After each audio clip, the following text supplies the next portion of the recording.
Today we're going to be talking about Michael and Susan Reuschel. Michael met Susan when he was 49 years old and while using a dating app. And after a few months of dating, they decided to get married in 2007, which meant that Susan moved to his house. Susan decided to quit her nursing job, and Michael decided to buy a local dental practice just so he could settle down with Susan. And they had a very fancy lifestyle. Michael actually had multi-millionaire companies. However, their relationship was not perfect. Michael had 2 daughters from a previous marriage. These 2 daughters were called Kate and Caroline. And for some reason, Susan did not like Caroline at all. And for the same reasons, then Caroline didn't like Susan at all either. And there was a point where even Susan would literally constantly call her curse words in front of Michael. However, they hit their peak whenever Caroline decided to go ahead and get married, and their wedding was actually very costly. It got to a point where the wedding went over about $150,000 of the budget. And even though Caroline, along with her husband, they paid a lot for the expenses, Michael helped her to pay a lot of those expenses as well.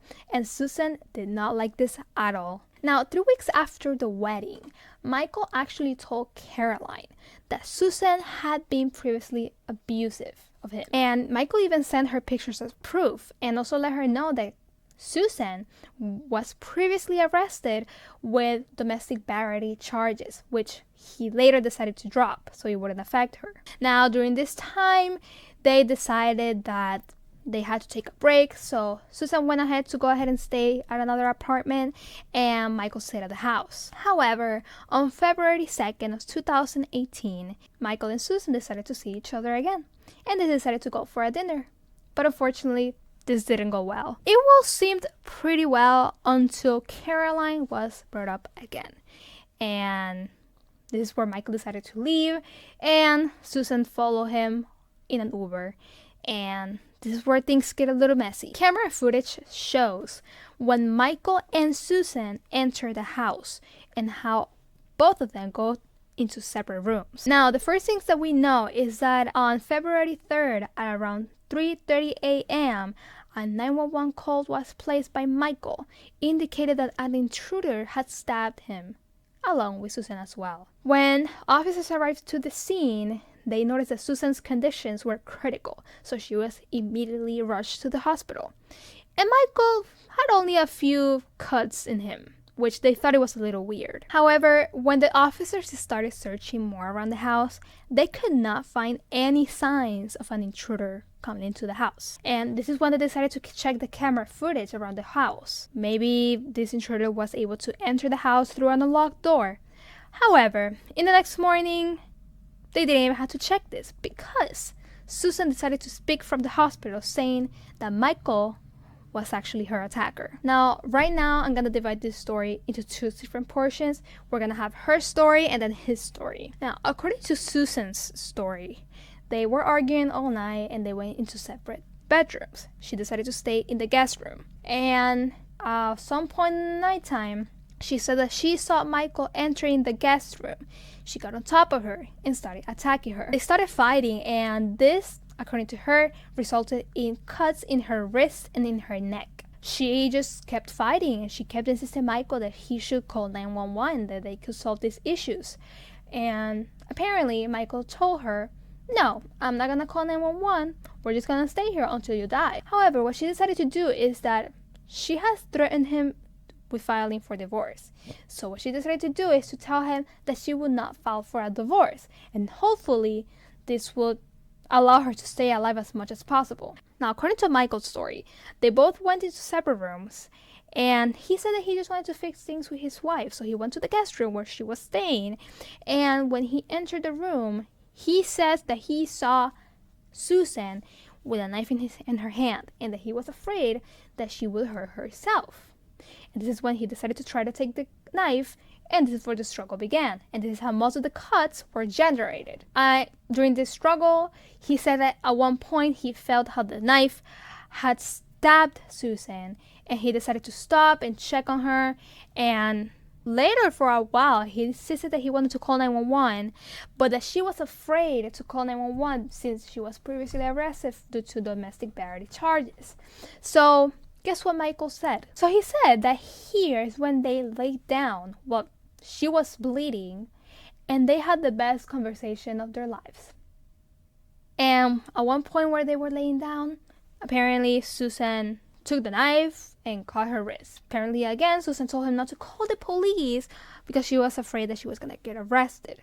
And that's how they came up with the intruder's story. Now, because of this, Michael was later arrested and pled not guilty for all of these charges. And even family and friends were surprised that this happened. Now, here we're just going to move forward and discuss what happened on trial. We're going to talk about the defense strategy and the prosecutor's strategy. The first point that the defense used was that this was not the first time that Susan threatened Michael with filing for divorce.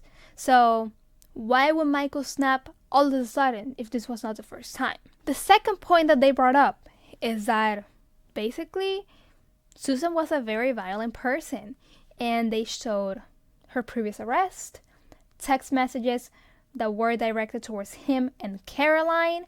They also were able to demonstrate how Michael in years prior was looking for resources for battered husbands, and also her suicidal intentions. Now, another point that they brought up was point number 3, the wrist cut. Michael says it happened around 3 a.m. and they even brought a blood pattern analyst in order to certify this information, and apparently he said that Michael's timeline must be true, because if she had done this before, then she would have died within an hour. Now, this analyst also was able to analyze the blood pattern that was in the nightstand, and he was able to certify that the blood that was there must have come from her wrist. Now, the prosecutor's side did several things as well. Number 1, they decided to tell Susan to go to the stand and tell her story. So the second point that they brought up is that Michael never reported this, and even when it happened, he dropped the charges. So this couldn't have happened. Now, point number 3, which was very, very important for this case, was the question of character for this analyst that they brought. After analyzing a little bit on his history, it looked like this analyst had his medical license removed years ago. Why? Because he was storing body parts in Tupperware containers in the fridge.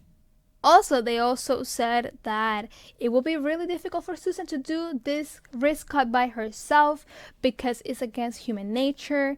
And of course, this can happen regardless, but this was also the strategy that they used. After deliberation, Michael was found guilty of all of the charges, and he got sentenced with all of the following: attempted murder, false imprisonment, tampering with evidence, refusing medical care to a victim, and intimidating a witness or a victim. For the attempted murder, he received 30 years, and for the rest, he received about 5 years on each, which that would pretty much mean that he will be in prison for the rest of his life considering his age. He's currently in the Gulf Correctional Institution in Florida, and later on, there was some information revealed that apparently he hired someone to kill Susan while he was in prison, but this information was never really confirmed.